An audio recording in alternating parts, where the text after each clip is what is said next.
أنا عايز أحكي النهاردة على موضوع خطير في الشباب، موضوع الكسل وموضوع الشخير.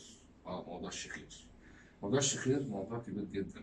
خلي بالك، أنت وحظك، أنت ممكن تتجوزي واحد أنت وحظك، لا في كده شخيرة كده، يعني إيه حظك حلو، ممكن جوزك تلاقيه الشخيرة بتاعته كده، أول ما تتجوزيه شخيرة حلوة وهادية، يا سلام، عادي ممكن تستحمل.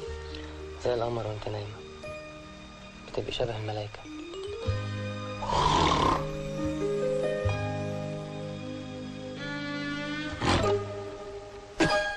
في شخيرة تانية بقى يعني غريبة شوية، إيه،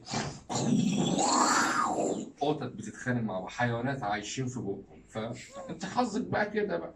في الحال ده يعني ما تسيبوش ينام، ممكن يجيله اختناق، ده جوزك خلاص بقى انت اتدبست فيه.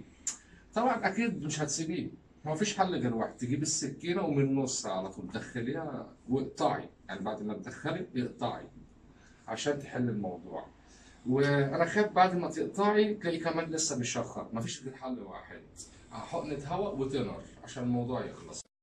ده هيكون بيشخر وهو نايم؟ أكيد. ده تسيب، ده استهتار. الدنيا جرالها ايه يا ناس؟ يعني ايه راجل محترم يشخر في بيته وهو نايم؟